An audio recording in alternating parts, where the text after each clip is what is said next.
The Dynamite After All Out, widely regarded as one of the most important professional wrestling pay-per-views in the last decade. The fallout from the event was always exciting, and AEW delivered a few days after the pay-per-view.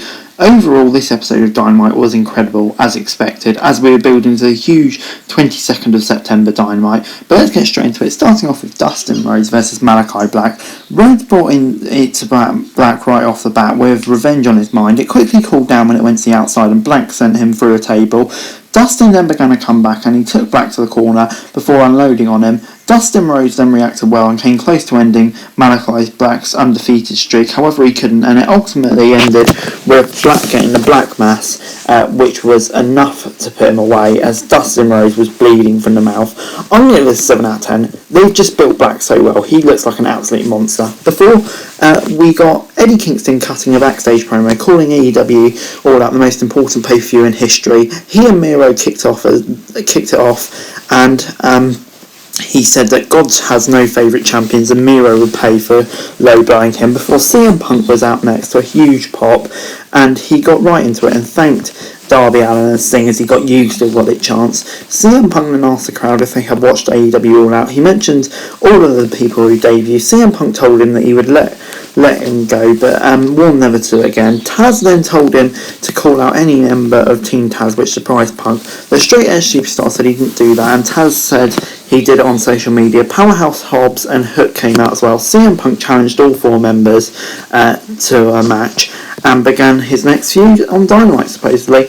Didn't see this coming, but as like a stopgap in between pay-per-views, that's fine by me. Will be interesting to see where it goes. SOHO's open challenge against Jamie Hayter was accepted before she faces Britt Baker, I guess in a few weeks. Baker took a shot at SOHO, saying she was sitting in catering in the past few years and things were about to break down before Baker and her entourage left. Before we got Powerhouse Hobbs versus Dante Martin. Martin gained a bit of momentum early on, but as soon as he tried a suicide dive, he was caught. Hobbs was sent outside and the momentum went to Dante, however. While Hook tried to distract him, Dante called Team Taz member to bluff and hit over the top rope on Hobbs. Dante nearly took Powerhouse down with an enziguri, but he couldn't fully execute it. His momentum continued until an abrupt powerbomb from Hobbs ended the match. This was fine for a TV match, I'll give it a 6 out of 10.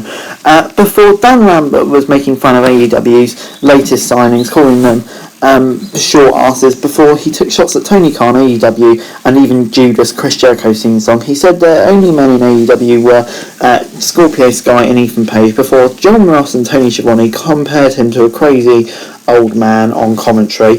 Before we got MJF, who was out on Dynamite, obviously unhappy with his loss to Jericho. He reminded the fans that he beat Jericho 3 times. He cited the loss as bias, and he called Cincinnati as one of the worst cities in the world, before he took shots at Brian Pillman Jr.'s family. Jr. came out and said he was going to destroy him. God was really angry and then took another shot at him. Wardlow, MJF managed to annoy him, so Wardlow stood in the corner and Brian Pillman Jr. beat down MJF before Wardlow eventually came back on side with MJF. But it's kind of stopgap food, really will elevate Brian Pillman even in defeat. This was solid. Then got Ruby Soho versus Jamie Hayter.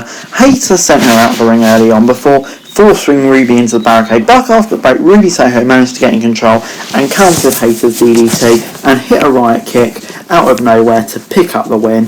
Baker, Hayter and Rebo began the beatdown after the match before Riho came out for an unsuccessful save, but it was Chris Statlander who evened it out and kind of set up a 6-woman tag team match. For a debut, this was good. Ruby Soho looks like a beast. Still not sure what jobbing out Jamie Hayter. It doesn't convince me. I would like to see him get more of a rub, but it was fine. I'll give it 7 out of 10. Before we got FTR, Shawn Spears versus the Dark Order. The Dark Order hasn't been on the same page recently. Anna Jay had to give them a pep talk before John Silver started the match and Evil Uno got into it before Shawn Spears could tag FTR in. Stu Grayson was involved as well, but the issues were seen with the Dark Order's chemistry despite them working well. Dax Harwood beat down John Silver, who was trying to get them back on the same page. Silver still fought on and got a beautiful suplex on Harwood, who managed to get in and came in immediately and hit a Death Valley driver for the win. 6 out of 10. I don't like the idea of breaking the Dark Order up. I hope it's just kind of a ruse, but we will see.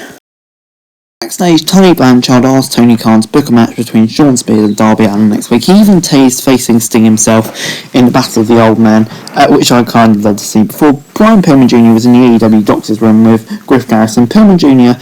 said that he asked Tony Khan to book a match at September the 22nd. Before Anthony Bowens and Max Caster came out, with the latter set a match for this week on Rampage. Before the Elite came out and introduced Adam Cole to the fold, and Tony Schiavone was told to leave Dr. Britt Baker alone, otherwise Cole would beat him up. Cole then claimed that AEW is the best company in the world thanks to the Elite, and praised the Young Bucks and Kenny Omega, while conveniently leaving the Good Brothers out before Bryan Danielson was called to the ring by Kenny Omega, who made everyone leave. Bryan snatched the mic and said that he knows Kenny Omega isn't on his level and teased the match between the two. Omega tried to attack him, but Bryan got the bell lock in. The Elite outnumbered him, but luckily for Danielson, Jurassic Express, Christian Cage, Frankie Kazarian all appeared. Cutler got isolated, and Danielson hit the running knee and stood tall. For the first Dynamite appearance, it was all good. Feel good stuff like that. Really enjoyed it. Next up, it was Jon Moxley versus Minoru Suzuki. As you might expect, it was hard hitting.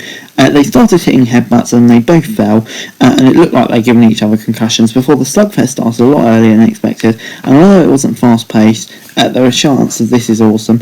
Jon Moxley busted Suzuki open and hit a DDT before waiting for a legend to get up. Moxley kept going for clotheslines but couldn't knock the legend down before Suzuki dropped Moxley, and the crowd was in full appreciation before the Japanese veteran eventually got hit with a paradigm shift and the match was ended. Moxley celebrated with his home crowd, giving him a standing ovation. This was great. I'll give it a 7 out of 10. It did kind of feel a bit rushed due to time, but on the whole it was still really, really good, really enjoyable. Hope it's not the last we see of Minoru Suzuki. Overall this week, Dynamite gets a 7 out of 10 from me. Another really, really good episode of Dynamite, from start to finish, top to bottom. It was really, really solid. Lots of great matches on the card, storytelling building, new debuts all look good. On the whole, just a really, really brilliant episode of TV. But anyway guys, that's it for the video. Thanks very much for watching. Remember to like, share, subscribe, leave your thoughts, comments, and follow me on Twitter, link in the description below for daily F1 news, and subscribe to my channel on the screen right now, that would be greatly appreciated. Thanks very much for watching. Peace.